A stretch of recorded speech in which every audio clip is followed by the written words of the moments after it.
Today I've got a little unboxing video to show you. I've been waiting for this to arrive and I haven't opened it yet, and I need your help to help me figure out what's inside this case right after this. I can't wait. I have to take a peek.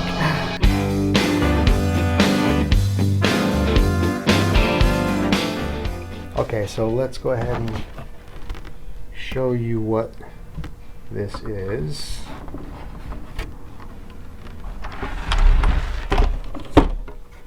And it's quite small, you can see. Now, I saw pictures of this obviously online. Looking at this for the first time. Looks very interesting. What I noticed in the pictures, in the photographs, is that the guitar neck was very unusual, the headstock, and I'll just show you a close-up of it. You can see this bridge is just floating here.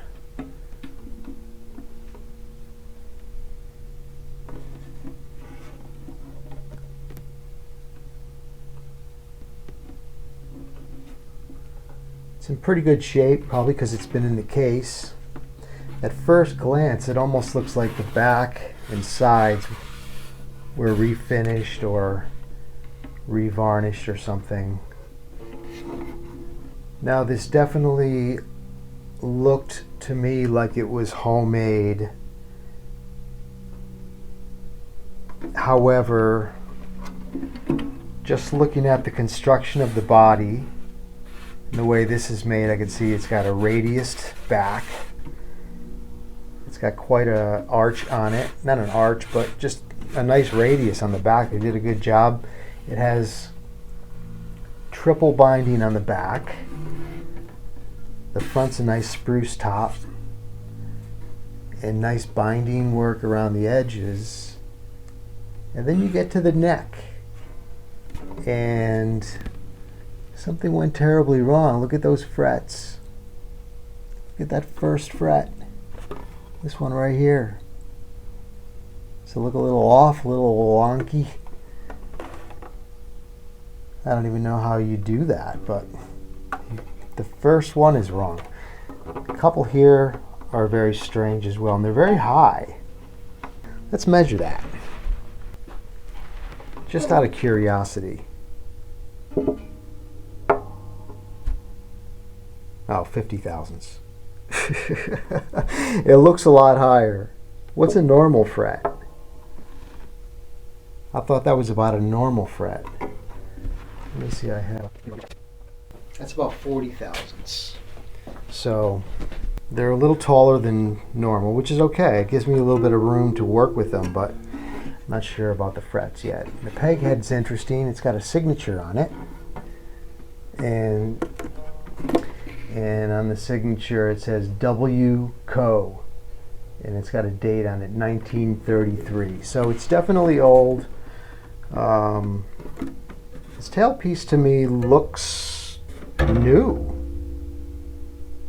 But it really fits, you know, the way they contoured the headstock. I don't know. It's got a kind of a design look. If they added this, they did a good job matching it to this. And then, of course, you know, the action's high. And the other interesting thing about this, I don't know why this is, but the tuners, when you go to loosen it, it actually tightens it. And I thought it was wound backwards when I first looked at it, but it's not. It's wound correctly, but the tuner is geared backwards. It's like a left-handed tuner, but that's very strange. One other cool thing I want to show you is the case. So the case is, you know, obviously an old case. You know, maybe a, I don't know, what kind of instrument has a, it's kind of like a cello or something like that. Depending on the size, I'll have to figure that out, but it's like an old kind of a Gibson color. And what they did, because obviously this is a homemade deal here, when you put the guitar in it, the body part fits really well. And when they got to the headstock, you can see they had to notch out the sides of the case, and then they put these metal plates to support it. So when you close it all up, it fits in there perfect. Pretty cool. So this is what I need help with. Not only figuring out who the maker is, and figure out like what you think happened here. Did somebody have like this body of a guitar? They took the neck off it, maybe it broke or something, they took it off and they made a new neck? Because that's sort of what, because down here the work and the way this was constructed, it's definitely somebody who knows what they're doing. But then from here forward, it looks like they whittled it. I don't know. It's got a very homemade look. Leave a comment. Let me know your thoughts on this. I'd love to hear what you guys think. And, oh, I have one other question. One other question.